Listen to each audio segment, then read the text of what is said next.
Olha, gente, a polícia prende 2 homens suspeitos de assalto a um estabelecimento comercial na Avenida Caxangá, aqui no Recife. Eles também são investigados por roubos a farmácias e supermercados da região. Nosso repórter Renato Barros traz ao vivo esse caso aqui no nosso Balanço Geral. Renato, muito bom dia. Bom dia para você, Gernan. Bom dia para todo mundo que está acompanhando o Balanço Geral desta segunda-feira. A gente está aqui na sede da Polícia Civil de Pernambuco, no centro da cidade, onde agora há pouco foram passados os detalhes a respeito dessas prisões. São 2 homens de 23 e 29 anos que foram capturados por uma operação realizada pelas forças de segurança, incluindo Polícia Civil, também Polícia Militar de Pernambuco. E esses homens seriam integrantes de um grupo responsável por aquele tipo de arrastão que, infelizmente, a gente vê acontecendo em várias lojas, comércios, especialmente farmácias, lojas de departamentos, supermercados espalhados pelo Recife.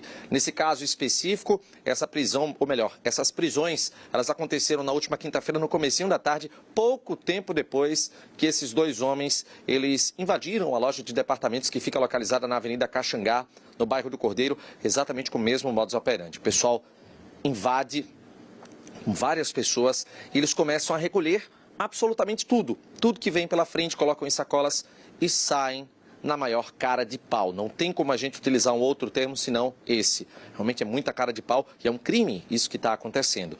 Aqui ao meu lado está o delegado Diego Ascioli, para a gente poder conversar um pouco mais a respeito desse trabalho realizado pela polícia, porque eram muitas as denúncias e depois desse trabalho conseguiram localizar pelo menos 2 desses homens. Bom dia. Bom dia aos telespectadores.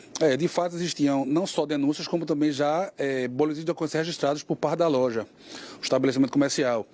O que acontece? Esse grupo, nós já vimos investigando há um certo tempo, conseguimos efetuar algumas prisões na semana retrasada e na última quinta-feira conseguimos efetuar a prisão em flagrante desses 2 indivíduos que, como você explicou, eles adentravam no estabelecimento com sacos e, mediante grave ameaça aos funcionários e aos alguns clientes, subtraíam tudo que encontravam.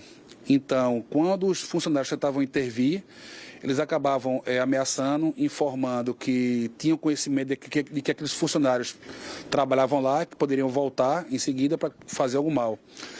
Diante disso, diante dessa repercussão e dessa quantidade grande de boletins de ocorrência já registrados, conseguimos montar essa pequena operação através da Delegacia do Cordeiro, que na última quinta-feira resultou na prisão desses 2 indivíduos, recuperando grande parte dos objetos que haviam sido subtraídos. Um ponto que chama a atenção é que não fica apenas naquele caso do furto, onde a pessoa entra no estabelecimento, simplesmente pega um objeto e vai embora. Não, eles utilizavam o emprego da ameaça.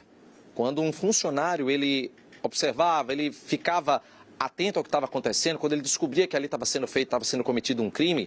E é importante a gente frisar, inclusive, que eles não faziam a menor questão de esconder o que estavam praticando. Quando um funcionário se aproximava, aí havia aquele emprego da ameaça, como foi dito aqui pelo delegado, Eles começavam a intimidar, começavam a falar realmente em tom onde o funcionário ficava realmente naquela situação de pânico e, em alguns casos, delegado, até mesmo com a utilização de arma branca. Exatamente.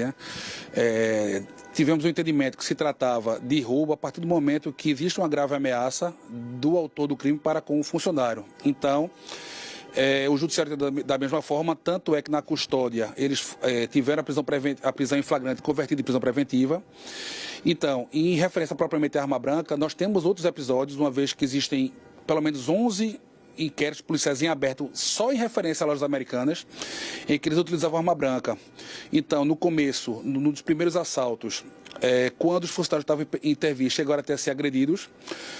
Posteriormente virou uma coisa tão corriqueira, tão quanto mais que os funcionários deixaram de tentar intervir, mas mesmo assim eram ameaçados e os autores do crime, após a subtração desses bens, saíam andando pela rua como se nada estivesse acontecendo.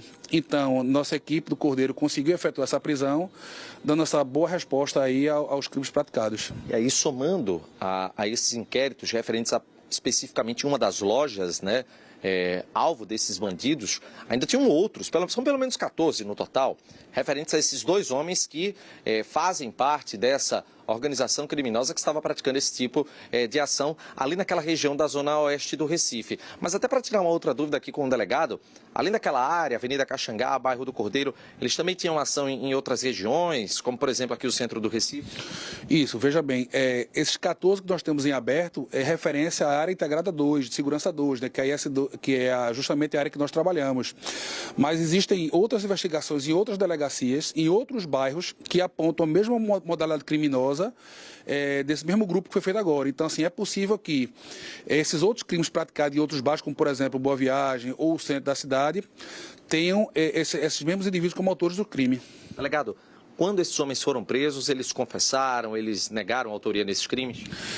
Na verdade, eles não têm nem como negar, até porque foram presos logo após a prática do crime e com os objetos, né, que haviam sido subtraídos, inclusive esses objetos foram recuperados e devolvidos às lojas americanas. Quando questionados a motivação do crime, eles argumentam que são pessoas que estão em situação de vulnerabilidade e justificam como se o dinheiro que fosse obtido da venda desses produtos que foram roubados, eles fossem utilizados para comprar alimentos. Mas, na verdade, a investigação aponta que grande parte desse do dinheiro, né, oferido com essa venda dos produtos roubados, o dinheiro era utilizado para comprar drogas, ou seja, para manter o vício. Então, eles estavam fazendo esse tipo de infração penal, um modo de vida, com o objetivo de manutenção do seu vício em substância entorpecente. Além das apreensões, né, das mercadorias que tinham sido levadas e posteriormente a devolução, armas brancas também foram localizadas, delegado?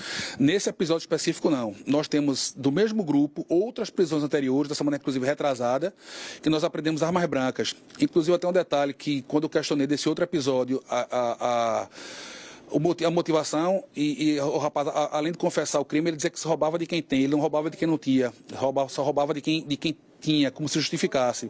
E nessas ocasiões, em outros episódios, armas brancas eram utilizadas. Nesse caso específico, não foram apreendidas nem arma de fogo nem arma branca. A arma de fogo é algo mais difícil com esse tipo de modalidade criminosa, né? Exatamente. Na arma de fogo, até pela própria situação pessoal do autor, é mais difícil. É muito comum, nesse tipo de crime, armas brancas. Tanto é que existem investigações em aberto, onde temos imagens em que essas pessoas utilizam arma branca para a consecução do crime. Dentro desse grupo, quando a gente observa inclusive as imagens das câmeras de segurança, onde é possível, né, flagrar algumas dessas ações criminosas, a gente percebe que vai muito além de 2 pessoas, né?